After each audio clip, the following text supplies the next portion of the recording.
Welcome to the ICAEW Insights In Focus podcast. Welcome to the ICAEW Insights In Focus podcast. I'm Jamie Bartlett. I write about internet culture and technology, and especially the criminal side. And to mark ICAEW's Cybercrime Week, which is part of Cybersecurity Awareness Month, we thought we'd try something a little different.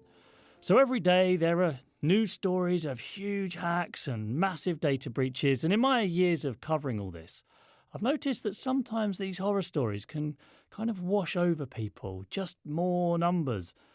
So today we're going to take the story of just one successful ransomware attack told by someone who was on the receiving end. Then you can hear how it really feels, the panic and the disruption, the dilemmas, when the worst case scenario actually happens to you. And we're grateful that Gareth, that's not his real name, is going to talk us through his experience as an IT manager at a large company who went through all of this. Gareth, welcome. Hi, thank you. And we're also joined by Mike O'Neill, who runs a company called Optimal Risk that offers penetration testing services. So their job is to hack into companies and tell them how they did it. Mike, that sounds like a fun job.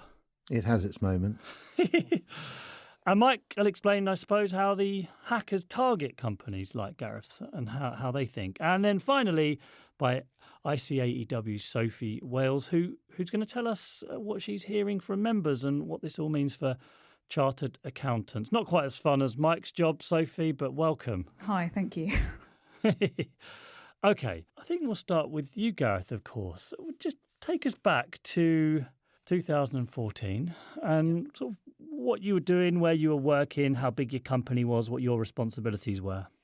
Sure. So at the time, I was a system administrator managing a small team of help desk engineers, and the business was a medium-sized business, around 150 users. And how would you sort of rate your own, I know this is a sensitive question, but your own company's cybersecurity measures at the time? Were you sort of happy with where you were? We thought we had a pretty good defence, to be honest. We had a centralised antivirus system that could manage all the policies and manage all the scans. So we ran regular scans weekly, daily and monthly, and they went more intense as they went on. We had personal firewalls installed on the devices, and we also had a perimeter defense that was quite good, we thought. We only allowed VPN into the site. We didn't have any web servers. We didn't have a DMZ that people could take advantage of. So we thought we were quite well protected, actually, from this new threat of ransomware. Okay, now let's go to the day itself then. What were you supposed to be doing that day? What was your day going to look like? The day was supposed to be a typical day, of course. I would generally get in the morning, 7:45, 8 a.m. and meet with the team. The last one in would have to make the teas and coffees. So, in actual fact, I was the last one in on that day. So the teas and coffees were my responsibility. We would have an unofficial chat where we would sort of have a little bit of a rant about some users that were annoying us or any concerns that we had about tickets the previous day. And then we'd move on to a more official meeting with the team about how we would prioritise our tickets, how we would manage that day, really, if the guys needed any escalation, if they needed any support from me or from any other management. Okay, so nothing unusual in the day itself. You got there, had your teas, your coffees, made by you. Yep. Everything's going well. Tell me what then happened. So I was working on some projects, actually. I was managing an installation of SharePoint on-premise. So I don't know what that means, I'm afraid. It's just a document control system where we had some audits. We had some non-conformances with an audit, and I was actually speaking to the compliance manager about how we're going to control the documents, checking in out how could we ensure that our systems are verifiably auditable. So the help desk phone started ringing, and none of the guys were there. They were out on jobs. They were sort of dealing with the users, and they would have a list of users that would go around and see in priority that we discussed in the morning. And the phone was non-stop ringing, and I would ignore it usually because my role wouldn't be to answer those phones. And the compliance manager was kind of looking at me as if to say, "Are you going to get that?" I was like, no, don't worry. We can carry on our discussion. And then it kind of continued. It would go off, and then the phone would go off again. And it would ring out and then it would keep going. So And you're thinking this is not normal now. not usual. So after sort of 2-3 minutes of letting the phone ring, I had to say, excuse me, apologise to him and take the call. And it was quite a strange problem that was reported, actually. The users reported file corruption. And it's not something that you really hear. Usually when you hear that, your mind goes straight to, okay, user error. Have they deleted the file? Have they saved over any information? Have they actually copied the file and opened in an old copy or something like this? So I went around and looked for one of my guys and said, look, this user's having problems with file corruption. Can you go and see them, please? Should be a simple problem by the sounds of it. Should be a simple problem. So I walked around the building, found him, managed to tell him where to go, and I made my way back. And my other staff member was sitting there, and his face was white as a sheet. He looked like he was terrified as to what was happening. And I couldn't understand why he was so perplexed. So we had a system where we wouldn't necessarily use our IT accounts to have access to all of the file directories. We would have an admin account, which is generally best practice. So he said, look, I'm going to use my admin account and going to check a few files. So I said, okay, yeah, I'll have a look to see what the problem is. And he opened a file and it came with a message, file corrupted, cannot be read. So I thought, well, that's really odd. It's just a normal file in a normal directory. Same thing you've already heard as well. Same thing already heard. We do another couple of files in the directory and the same message occurs. He moves to a completely different directory because our business is quite segmented. There were smaller teams around, and finance, operations, purchasing was generally quite spread across the business. So we investigated these files and we noticed that there was a text file sort of at the bottom of each directory where these files were corrupted. And this text file read, all your files have been encrypted. You have been a victim of ransomware. It was serious. And going through the text file, they said, if you do not send Bitcoin to this address, then we will encrypt your files forever. We will not give you access to a decrypt tool. And that's kind of when it hit me as the scale of this problem, because we did manage to go through quite a few directories, and file after file, directory after directory, we could not open really important files. And what's going through your head at this point? Well, usually I'm quite calm and collected about these things. So I tried to show that I'm reasonably calm, and a couple of members of the team do tend to panic if something is quite serious. So I have to maintain a level of coolness, really, just to show that everything's okay. Don't worry, guys, we're going to get it back. But inside I'm thinking, oh my God, this is not something I've ever experienced before. Not something I've ever even heard about before. This is the first I've heard of Bitcoin, and this is the first I've heard of ransomware. So it was worrying, to say the least.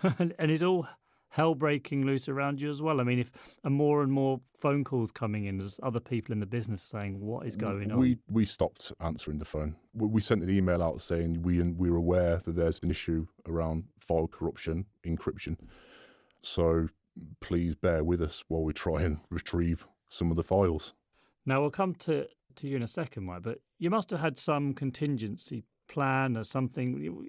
What had you in place for not necessarily this attack, but these kinds of problems? So we did have a backup solution in place. It was quite a new cloud solution that we had. So all of our data would back up to a local server, which would then replicate to the cloud.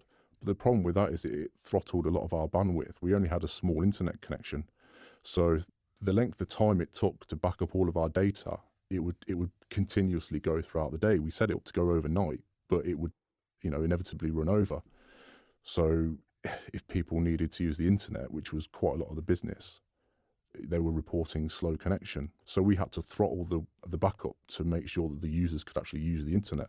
So the backup was moving really, really slowly over the net. And we also had another solution called volume shadow copies, which basically takes a copy of your files and stores it. It's a Windows Server thing. So I'm thinking deep down, oh yeah, it'll be fine. Possibly we could just get these files back. It would be a huge disaster recovery project, but I'm thinking, we should be able to get these files back. Right. Now, we're going to come to the disruption it caused and what ultimately you had to do in a second. But before that, Mike, what do you make of this story? Your job is, I suppose, a bit from the attacker's perspective. When you're listening to this, what's your first reaction? And tell us a bit about it from the attacker's side. Like, what are they doing here? What are they planning? What are they thinking? Well, they're probably looking at any number of targets, and they'll exploit a vulnerability that they find. There's all sorts of places on the dark web where hackers share information, compromised credentials, things like that, and people might pick it out, have a go at a few companies, see what they can do, and then if they find a way in, they might start to build on that and exploit it. So it really depends. Sometimes people might target companies specifically because they think they've got lots of money. They think they might have a lot of sensitive or useful information, intellectual property, research and development. So there's a number of reasons why companies may get targeted. It could just be coincidental. There was a compromise that had been leaked. You also get hacktivists out there who have particular issues against companies. Sometimes they're in it for money, sometimes just because they want to make a point. So you're sometimes targeting a company, but sometimes you're just not. You're targeting a weakness in a piece of software somewhere, anywhere. It doesn't matter where. That's what the hackers are looking for, and they'll put out a load of checks to see what comes back that they can actually pick up and exploit. And this kind of attack, do you got any idea of how common this is? I mean, we always hear it's sort of increasing all the time. Back in 2014, pretty unusual, but Quite rare at the time. things have moved on since. I think, 2014, Bitcoin wasn't that well known. Ransomware attacks weren't that well known. They were in the community, but not widely aware of. I just had a look earlier today. I think there were 304 million ransomware attacks around the world in 2020. Interestingly, the UK was only about 12th or 13th on that list. I think India, America, Mexico were in the top three. But it's obviously growing. We're fifth or sixth largest economy in the world, so there's money there. More recently, we've obviously had that move to hybrid working that may bring in other vulnerabilities that people can exploit.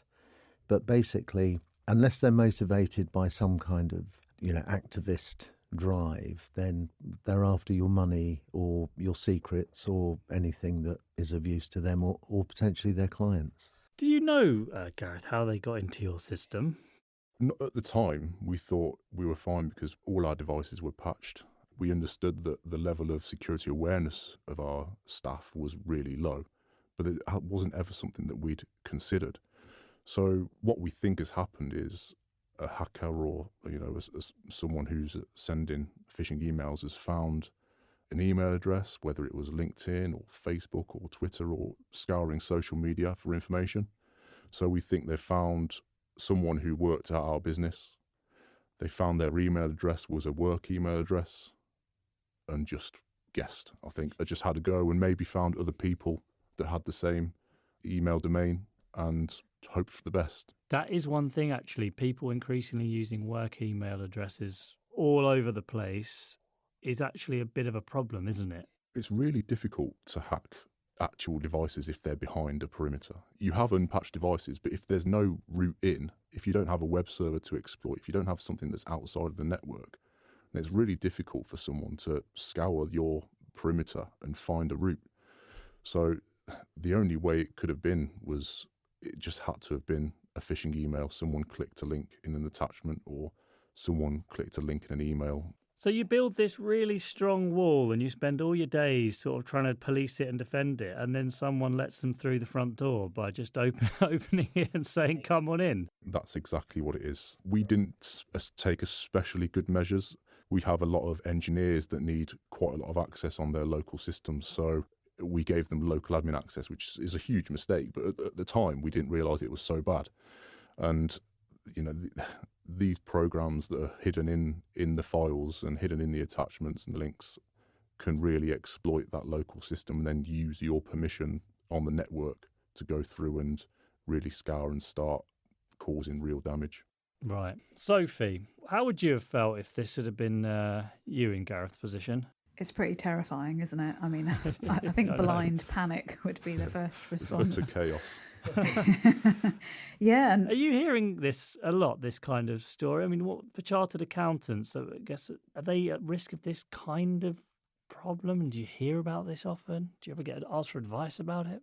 yeah, I think they are at risk. And I think there's probably a few reasons for that. And I suppose, our members who are in practice, their businesses are really dependent on them having access to all the data that they use to provide services to their clients. So if you're performing an audit or you're doing a tax return, it's really critical that you have that data, especially if it's a busy season or you've got a deadline coming up. So, I think people out there know that chartered accountancy firms rely on this data and will probably do anything to get it back. We've also got members who work in businesses in senior roles, so they can be in finance departments and they can be at risk. And then also, I suppose it's an issue for all the clients that our members advise. And if they were unlucky enough to be attacked, I think probably they would turn to their accountant as their trusted advisor for, please, can you help me? What do I do here? And actually, ICAEW has a fraud advisory helpline that advises people either if our members have been a victim of one of these kinds of attacks or a different kind of fraud, or if their clients have. So, yeah, I think we do get asked, so should I pay the ransom? And I think the advice we give is probably in line with what I believe the police would say, which is, no, you shouldn't pay. And I think the argument there is there's no guarantee you're going to get your data back. The hackers probably won't publish that data anyway. You could be funding other illegal activity and, encouraging them to do it again because, like you say, in most cases, people are only doing this to get some money. So if it's successful, then they're going to keep going. But I think the real challenge here is, if you're desperate to have your data back and you want to resolve the crisis that you're having to deal with there and then, you do a bit of a weigh up of the costs, don't you? Is it cheaper to pay the ransom, or is it cheaper to having your systems down, having to rebuild your systems? And you're probably not thinking straight either, because you're probably so panicked that you're not actually able to step back and really look at all the reasons you've given. That probably flies out of your head when you're suddenly looking at a file that says it's going to be encrypted forever in 24 hours unless you pay. Yeah, absolutely. And, you have to make a decision in the heat of the moment, don't you? And I like to say that I'd be calm and that I'd be able to make a reasoned decision on it. But, if you need the data, then I think a lot of people probably do end up paying. Mike, what's your view on paying these ransoms? If I can start with one point, we run quite a lot of crisis management training for boards, and this is something that comes up quite a lot. A few years ago, they were asking what Bitcoin was and how do we open an account. Now, making them aware of that, I think, is important because it's those early days and those early hours response, which are quite important.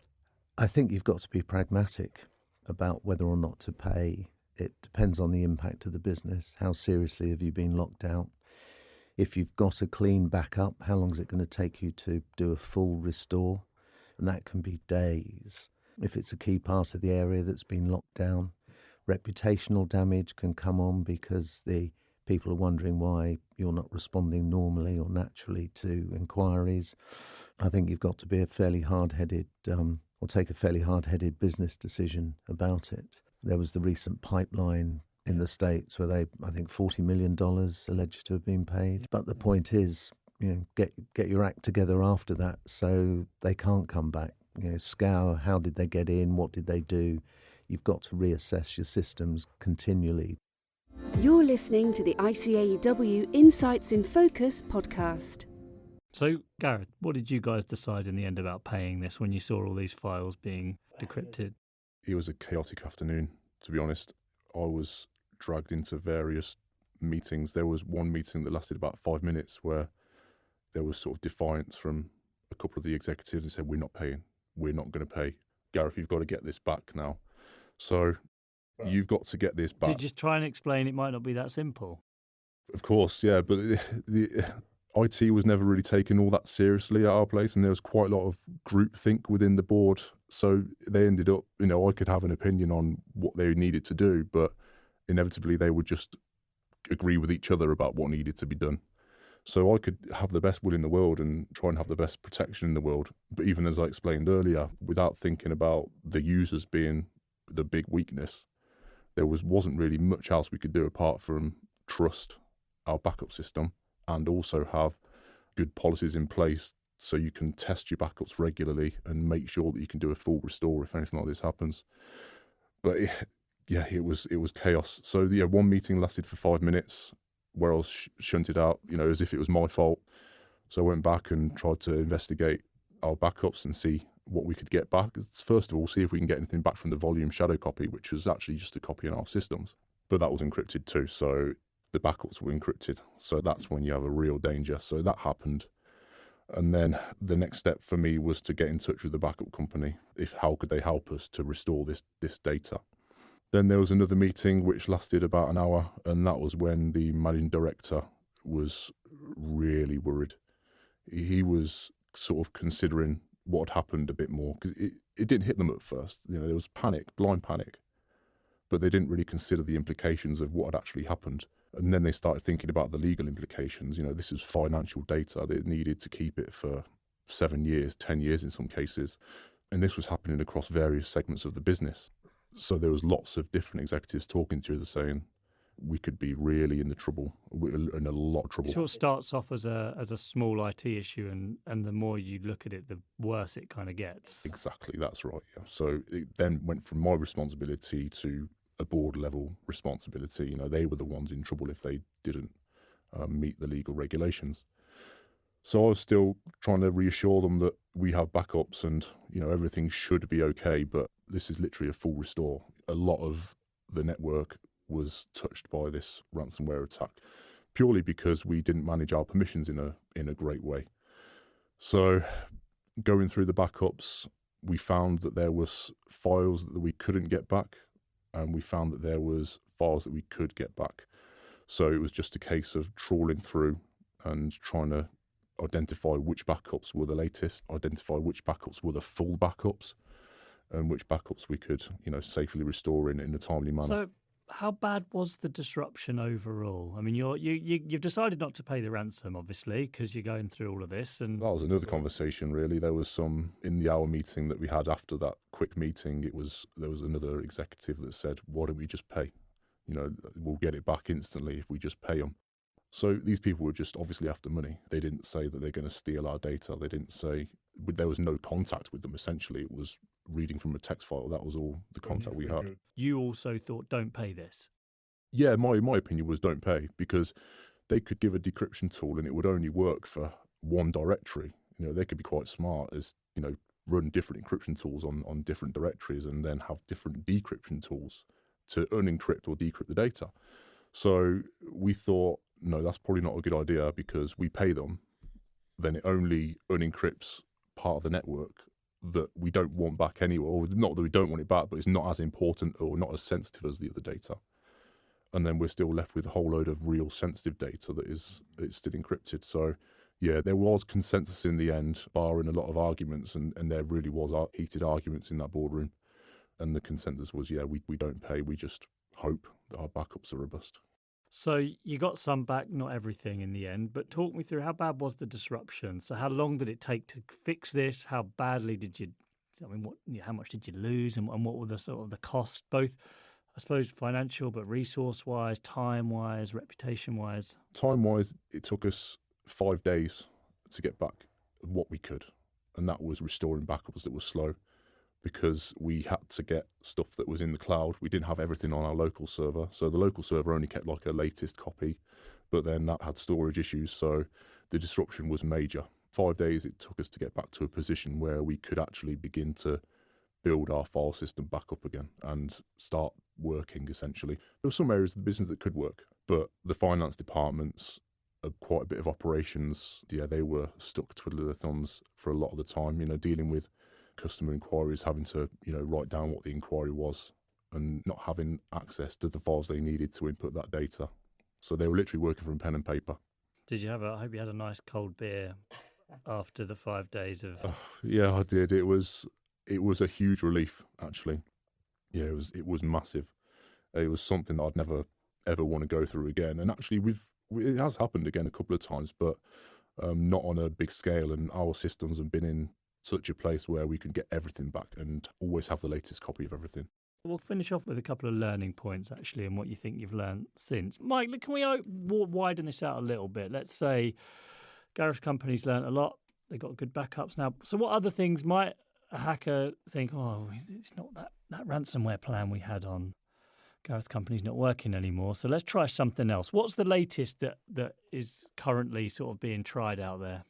There's different skill levels. There are, you've got people at probably, government level trained hackers who can write code to bypass applications and things like that, but that's a very small amount or small percentage. Social engineering is a good way through. We've sort of anecdotally, we're being told that there's more physical security attempts to get into buildings now.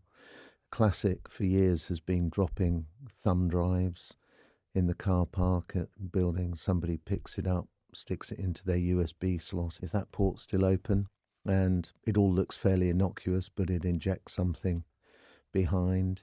So physical entries, are we talking about going in with a high-vis jacket on saying, I'm working on fixing the plumbing, and then just sticking a memory stick into someone's computer? Or even asking them to do it because there's a form on there that you want printed out and they think you're a nice person doing something. There's all sorts of issues around that. We do quite a lot of that testing, and it's, dispiriting really how easy it is to get into a lot of buildings sometimes and get access to even the server rooms or the endpoints are quite easy.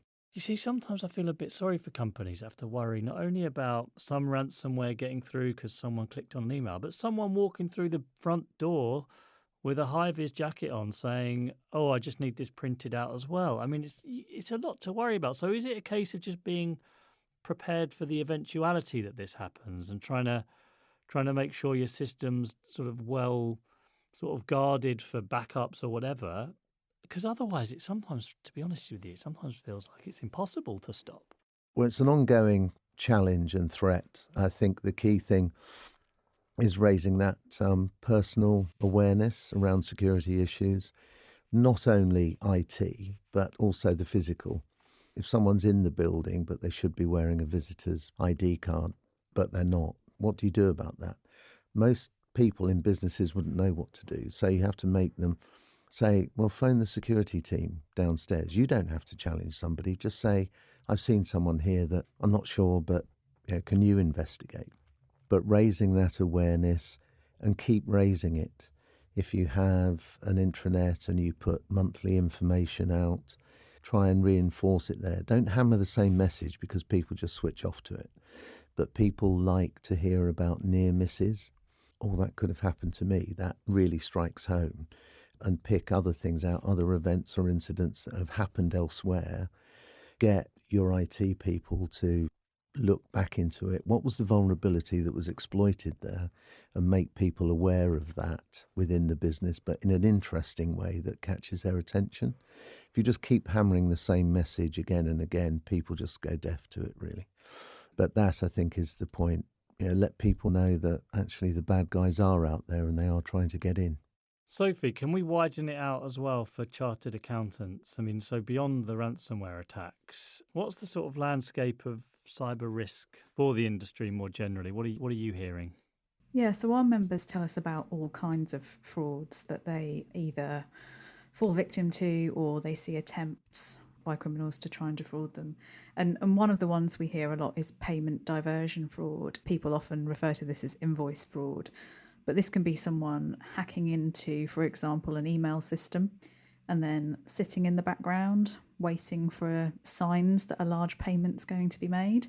And then they come to life and they create spoof email chains, and the business thinks that they're talking to a supplier and the supplier thinks they're talking to the business, when in reality there's a hacker in the middle and they're changing the bank details.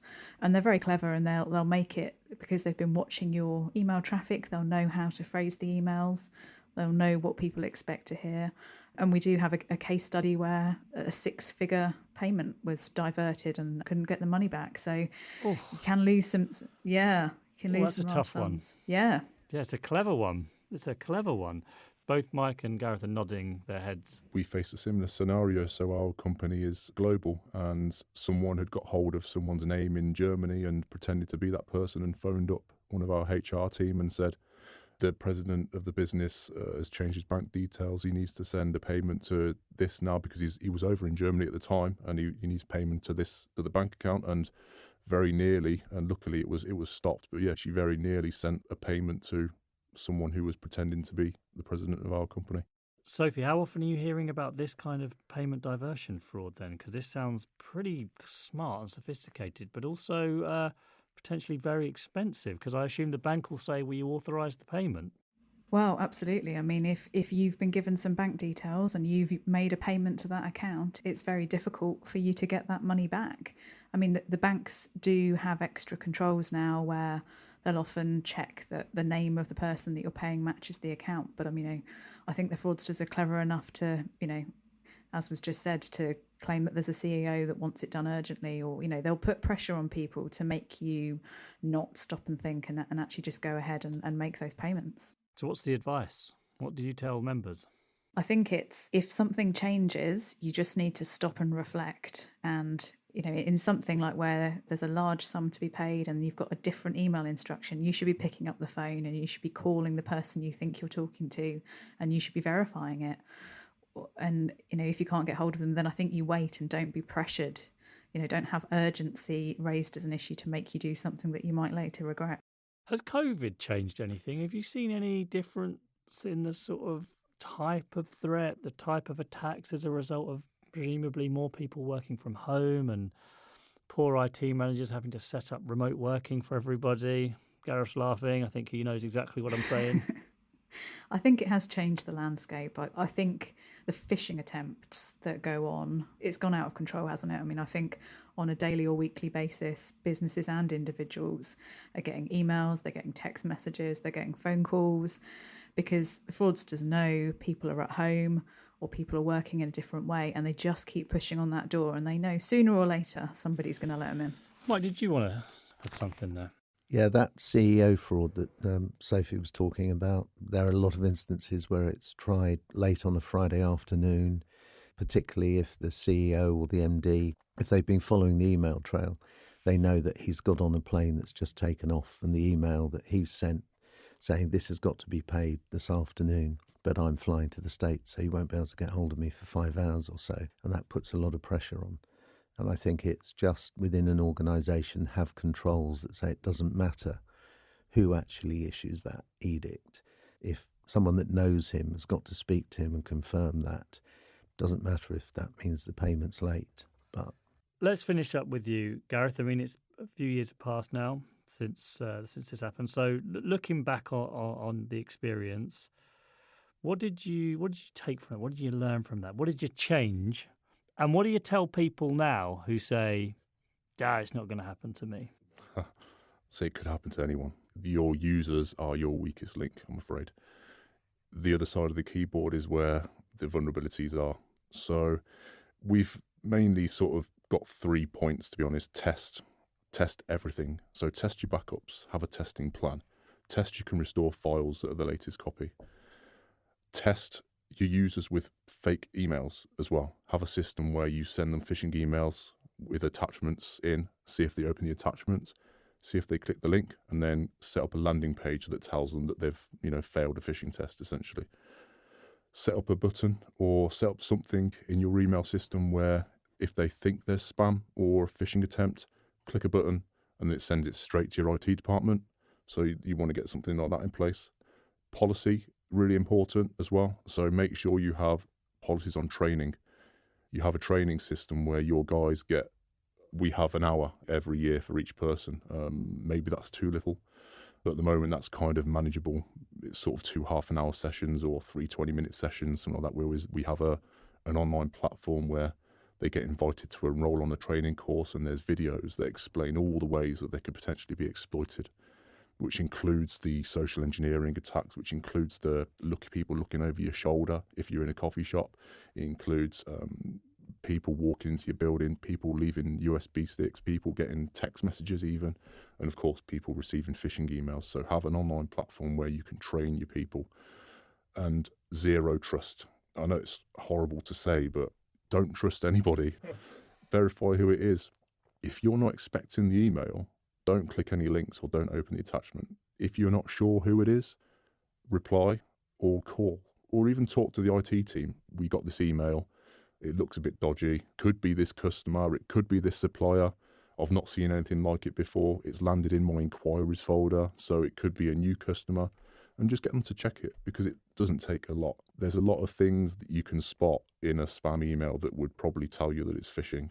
Right. Well, listen, time's flown by like I knew it would. But I just want to say a very big thanks to Sophie. Thank you so much, Sophie. And to Mike, and of course to Gareth. Thanks so much for sharing your story with us. Best of luck in the future. Seems like this experience, though, has probably put you in quite good stead in a way. Definitely. Our system as well gives us a risk score. So we've got like a red, yellow, green. And if we caught sort of hovering in the yellow, then we know that we've got to get more training, more phishing tests. So have a good risk management system as well. There you go, you see. So you can take, even if the worst thing does happen, and you can learn from it and minimise the disruption, you can hopefully move forward much better as a business, which seems like what you've been able to do. I'm finishing on a positive note. Well, that's everything. Thank you all very much for listening, and goodbye. We hope you enjoyed this episode. If you want to hear more from ICAEW, subscribe on Apple Podcasts, Spotify, or wherever you get your podcasts.